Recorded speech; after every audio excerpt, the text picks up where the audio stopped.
Hello everyone, आप लोगों का स्वागत है। आज हम लोग पढ़ेंगे stress strain diagram of A ductile material, जो काफी इंपॉर्टेंट है और इसका आने का चांसेस भी काफी ज्यादा है, इसलिए इसको बहुत अच्छे से समझने का कोशिश करेंगे। इवन बहुत सारे कंपटीशन एग्जाम में ये डायरेक्ट आपसे पूछा जाता है या ड्रॉ करने के लिए आपको दे दिया जाता है। तो देखिए, हम लोग जो stress strain diagram ductile material का लेते हैं उसमें हम लोग माइल्ड स्टील को कंसीडर करते हैं। तो सबसे पहले दिमाग में ये आना चाहिए कि सर ये ड्रॉ कैसे किया जाता है। तो याद रखना है कि स्ट्रेस स्ट्रेन डायग्राम जो है वह यूटीएम मशीन के मदद से ड्रॉ किया जाता है। मतलब हम आप इसमें कुछ नहीं करते हैं, हम लोग स्पेसिमेन लेते हैं, मशीन में लगाते हैं और फिर लोड जो है वो ग्रेजुअली हम लोग इंक्रीज करते जाते हैं और वहां से अपने आप एक सॉफ्टवेयर बना हुआ रहता है और वहां से एक डायग्राम बन के निकल जाता है। पर उस डायग्राम में बहुत सारा पॉइंट होता है जिसको हम लोग को अच्छे से समझना और पढ़ना काफी इंपॉर्टेंट है। तो हम लोग इसको अच्छे से डिटेल में पढ़ते हैं। तो चलिए फटाफट देखते हैं। Tension test for a mild steel is conducted on UTM, that is called universal testing machine. मतलब स्ट्रेस स्ट्रेन डायग्राम अगर हमको माइल्ड स्टील का ड्रॉ करना है तो उसके लिए हमको जो मशीन यूज करना है उसको हम लोग यूनिवर्सल टेस्टिंग मशीन कहेंगे। यूनिवर्सल टेस्टिंग मशीन इसलिए कहते हैं क्योंकि इस मशीन में आप टेंसाइल टेस्ट भी कर सकते हैं, कॉम्प्रेसिव भी टेस्ट कर सकते हैं, शियर टेस्ट भी कर सकते हैं, बेंडिंग टेस्ट भी कर सकते हैं। इसलिए एक मशीन में आप बहुत तरह के टेस्ट को कर सकते हैं, इसलिए इसका नाम यूनिवर्सल टेस्टिंग मशीन है। आगे कह रहा है, अब देखिए, जब हमको stress strain diagram for ductile material पढ़ना है तो सबसे पहला ये भी क्लियर होना चाहिए कि सर हम डक्टाइल मटेरियल किसको कहते हैं। तो हो सकता है बहुत सारे बच्चे इसको एकदम क्लियर जानते हैं, डक्टाइल मटेरियल क्या होता है, ब्रिटल मटेरियल क्या होता है। तो हम लोग फटाफट एक बार इसको वापस रिवीजन करते हुए तब इसके स्ट्रेस स्ट्रेन डायग्राम में आते हैं। तो डक्टाइल मटेरियल किसको कहते हैं, तो आप बचपन से पढ़ते हुए आ रहे हैं कि ऐसा कोई भी मटेरियल जिसमें फोर्स लगा के, टेंसाइल फोर्स लगा के उसको वायर के रूप में ढाला जा सके, तो ऐसे मटेरियल को डक्टाइल मटेरियल कहेंगे। ये डिफिनेशन तो आपको याद रखना ही रखना है क्योंकि ये बेसिक है, पर अब आपके डिफिनेशन को थोड़ा और ज्यादा एडवांस कर देना है। तो क्या डक्टाइल मटेरियल होगा, तो कहता है कि अगर किसी मटेरियल में परसेंटेज इलोंगेशन का वैल्यू 5% से ज्यादा हो तो ऐसे मटेरियल को डक्टाइल मटेरियल कहते हैं। या बहुत सारे बुक में अलग अलग रेंज भी दिया हुआ है, पर याद रखना है कि अगर किसी मटेरियल में परसेंटेज इलोंगेशन का वैल्यू 5% से ज्यादा है तो वो डक्टाइल है और 5% से कम है तो उसको हम लोग क्या कहेंगे, ब्रिटल मटेरियल कहेंगे। अब फिर ये इंपॉर्टेंट क्वेश्चन आता है, सर परसेंटेज इलोंगेशन होता क्या है। तो जैसे आप इसको समझिए कि ये आपके पास एक इलास्टिक मेंबर है, एक इलास्टिक बॉडी, और इसका डायमेंशन, इसका लेंथ 10 सेंटीमीटर है।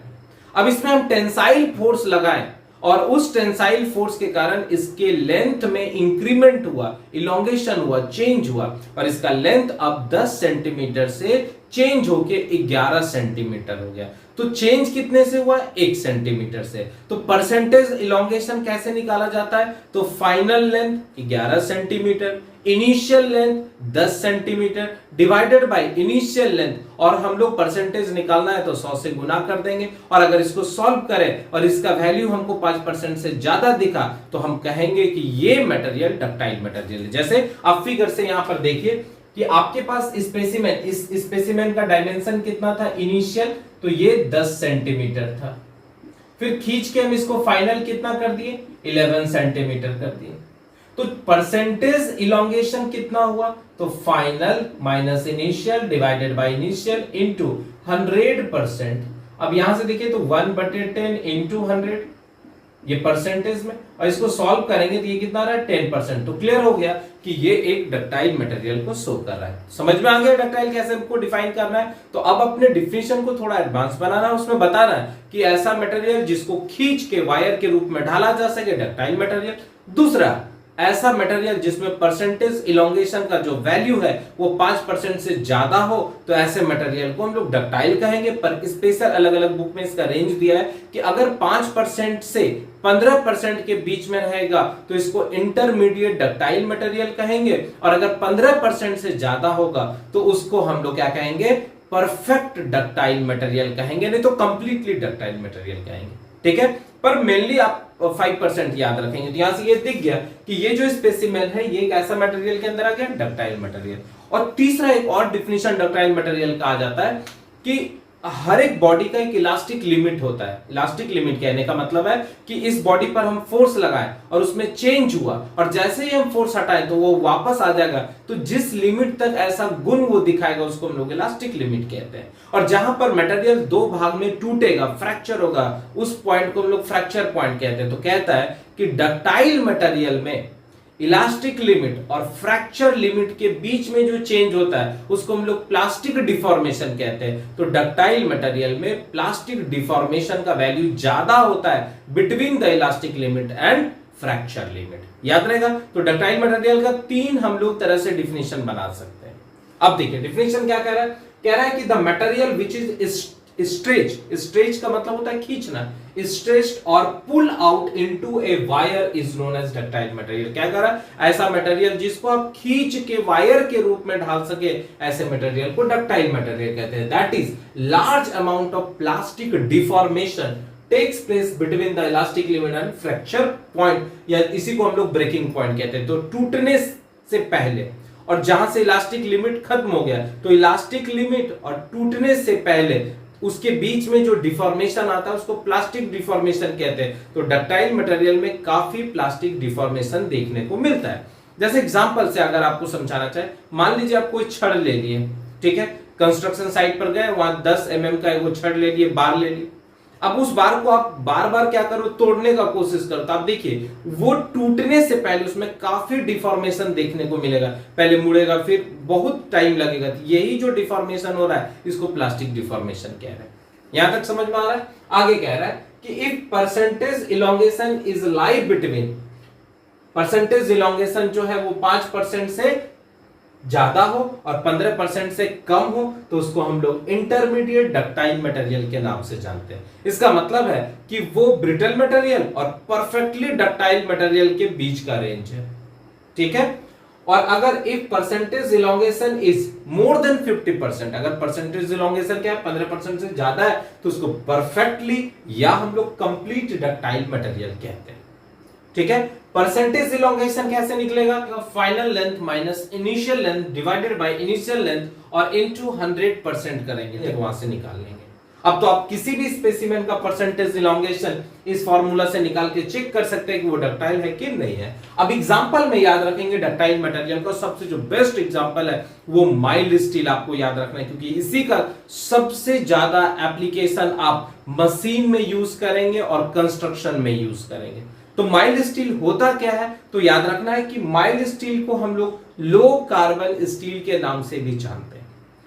हम लोग कार्बन में क्या करते हैं, आयरन को मिक्स करते हैं, और भी मटेरियल करते हैं, पर उसमें मेन कंटेंट आप कार्बन को याद रखेंगे।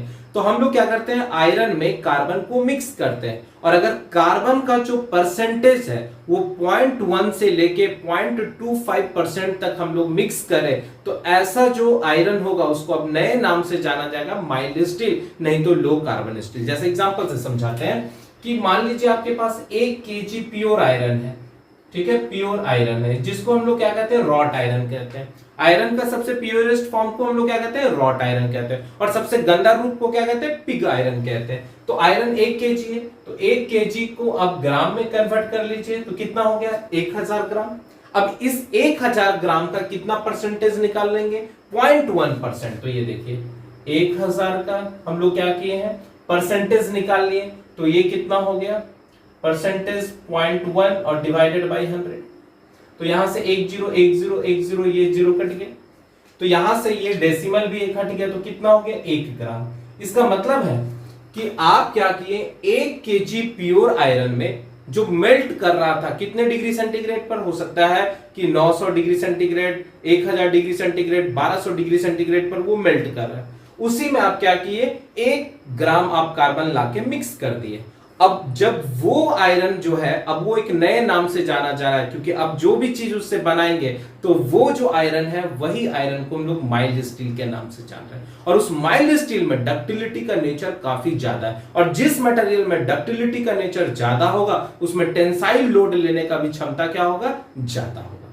बात समझ में आ रहा है। तो या तो आप 1 ग्राम मिला दीजिए, नहीं तो आप कितना मिला सकते हैं 2.5 ग्राम तक मिला सकते हैं। देखिए परसेंटेज हम लिख लिए, काफी इंपॉर्टेंट है, एकदम याद रखेंगे क्योंकि बहुत सारे एग्जाम में डायरेक्ट पूछा जाता है कि लो कार्बन स्टील का रेंज कितना होता है कार्बन का। किसी किसी बुक में 0.3% तक भी लेता है, तो अप्रोक्सीमेटली आप याद रखेंगे। हम आपके स्टैंडर्ड बुक से ये सारा डेटा लिख रहा है। मीडियम कार्बन स्टील में 0.25% से लेके 0.55% तक कार्बन को मिक्स करते हैं। और हाई कार्बन स्टील जिसका यूज हम लोग टूल्स बनाने में करते हैं, औजार बनाने में करते हैं, उसका परसेंटेज कितना होता है 0.55% से लेके 1.4% तक होता है। देखिए अगर कार्बन आप ज्यादा आयरन में मिक्स करते जाएंगे तो उसमें हार्डनेस काफी ज्यादा आ जाएगा, और हार्डनेस काफी ज्यादा आ जाएगा तो वो ब्रिटल नेचर का हो जाएगा। और ब्रिटल नेचर का मटेरियल जो है वो शॉक लोड को नहीं थाम पाता है। जितना शॉक लोड को, जो झटका वाला लोड है, वो टेंसाइल मटेरियल या डक्टाइल मटेरियल ले सकता है, उतना ब्रिटल मटेरियल नहीं ले सकता। इसलिए हम लोग बहुत ज्यादा कार्बन नहीं मिक्स करते हैं। यहां तक समझ में आ रहा है? और भी याद रखेंगे, ये जो डक्टाइल मटेरियल का एग्जांपल है वो एल्युमिनियम, कॉपर, निकल, ब्रास, ब्रॉन्ज, सिल्वर एक्सेट्रा। तो आई होप आपको डक्टाइल मटेरियल समझ में आ गया होगा।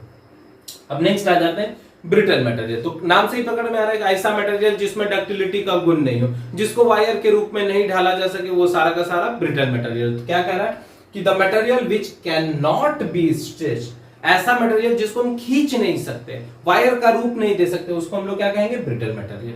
ठीक है, कह रहा है in brittle material small amount of plastic deformation takes place between elastic limit and fracture point. मतलब ब्रिटल मटेरियल में क्या होता है, इलास्टिक लिमिट और फ्रैक्चर लिमिट के बीच में जो प्लास्टिक डिफॉर्मेशन होता है वो काफी कम होता है। इसका मतलब टूटने से पहले वो आपको बहुत ज्यादा इंफॉर्मेशन नहीं देगा कि हम टूटने वाले हैं।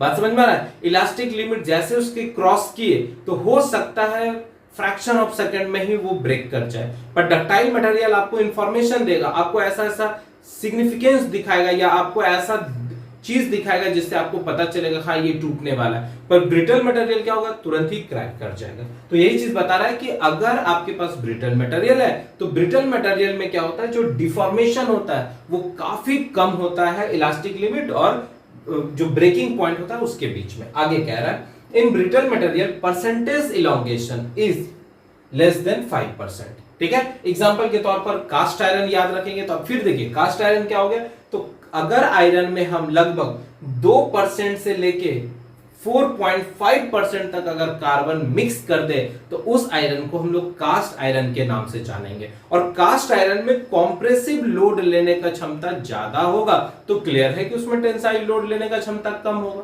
शॉक लोड लेने का क्षमता कम होगा। क्लियर हो गया? तो यहां से क्या कह रहा है कि कास्ट आयरन जो है उसमें आयरन का परसेंटेज कितना होता है, तो 2% से मैक्सिमम 4.5% तक कार्बन को मिक्स कर सकते हैं। ठीक है, दूसरा ग्लास। ग्लास भी क्या है, एक ब्रिटल मटेरियल है, टूटने से पहले आपको कोई खास इंफॉर्मेशन नहीं देता है।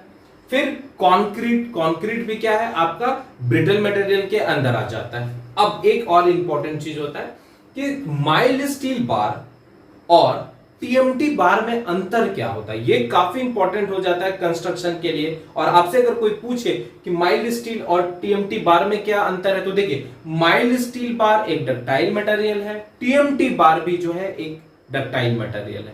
ठीक है, और डक्टाइल मटेरियल का खासियत तो ये होता है कि उसमें टेंसाइल लोड लेने का क्षमता काफी ज्यादा होता है। अब अंतर क्या है कि माइल्ड स्टील बार अगर लेंगे तो वो बार का यूज हम सबसे ज्यादा मशीन कंपोनेंट में यूज करते हैं और साथ ही साथ बहुत सारे कंस्ट्रक्शन में भी करते हैं। पर जब हम टीएमटी बार का बात करते हैं तो इसका मेन यूज सिर्फ कंस्ट्रक्शन में होता है। माइल्ड स्टील बार में जो यील्ड स्ट्रेंथ होता है, जो मैक्सिमम स्ट्रेंथ होता है वो कम होता है, पर टीएमटी बार में या HYSD बार में जो है वो यील्ड स्ट्रेंथ ज्यादा होता है। अब हम डायग्राम में आपको बताएंगे कि यील्ड स्ट्रेंथ क्या होता है। बस अभी ये समझिए कि टीएमटी बार में और HYSD बार में यील्ड स्ट्रेंथ ज्यादा होता है, इसलिए इसमें टेंसाइल लोड लेने का क्षमता भी क्या होता है, ज्यादा होता है, इसलिए हम लोग इसको कंस्ट्रक्शन में यूज करते हैं। माइल्ड स्टील बार जो है वो एक सिलेंड्रिकल रॉड होता है जिसके सरफेस के ऊपर किसी भी तरह का रिब्स नहीं बना होता है, पर ये दोनों बार में क्या होता है, इस तरह से रिब्स बना हुआ रहता है। और इसका मेन काम होता है कि ये ग्रिपिंग काफी ज्यादा देता है कंक्रीट के साथ। ठीक है। और माइल्ड स्टील बार एकदम आपका जो है स्मूथ होता है, तो वो ग्रिपिंग अच्छा नहीं दे पाता है, इसलिए हम लोग कंस्ट्रक्शन साइट में जो है वो टीएमटी बार नहीं तो HYSD बार कहते हैं। देखिए टीएमटी बार है क्या, तो इसको कहते हैं थर्मो मैकेनिकली ट्रीटेड बार। जब हम छड़ बनाते हैं वो हॉट वर्किंग प्रोसेस होता है, और फिर उस जब टीएमटी बार हमको बनाना रहता है तो छड़ को हॉट वर्किंग से निकाले, ठीक है, मतलब हॉट रोलिंग किए और उसके बाद तुरंत उसको पानी में डाल दिए और फिर तुरंत निकाल दिए, तो उससे क्या होता है उसका जो आउटर सरफेस होता है वो काफी हार्ड हो जाता है, ठीक है। और इस तरह का इसका फॉर्मेशन हो जाता है, ये देखिए इस तरह से फॉर्मेशन होता है। इसका मतलब उसका आउटर सरफेस जो है वो काफी हार्ड हो जाता है, और हार्ड होने के कारण उसमें कोरोशन नहीं होता है, रस्टिंग होने का भी चांसेस कम हो जाता है, और साथ ही साथ उसका स्ट्रेंथ भी बढ़ जाता है। पर ये जो अंदर का कोर होता है ये थोड़ा सॉफ्ट होता है, जिसमें डक्टिलिटी का नेचर, टेंसाइल लोड लेने का क्षमता काफी ज्यादा होता है, इसलिए हम लोग इसका यूज कंस्ट्रक्शन में करते हैं। उसी तरह आपका HYSD मतलब हाई यील्ड स्ट्रेंथ डिफॉर्मेशन बार, इसमें क्या होता है ज्यादा टेंसाइल लोड लेने का क्षमता भी होता है, और इसमें भी क्या होता है रिब्स बना हुआ रहता है, पर इसमें तुरंत इसको पानी में डाल के ठंडा नहीं करते, मतलब आप हॉट रोलिंग प्रोसेस से इसको निकालें फिर नॉर्मल टेम्परेचर पर इसको ठंडा होने के लिए छोड़ देते हैं, तो ये आपका HYSD बार हो जाता है। आई होप आप माइल्ड स्टील बार या टीएमटी बार या HYSD बार को समझाने में सक्षम होंगे। अब हम लोग क्या करेंगे, इसका स्ट्रेस स्ट्रेन डायग्राम ड्रॉ करते हैं, ठीक है। चलिए तब तक आप फटाफट इसको नोट डाउन करेंगे, ओके।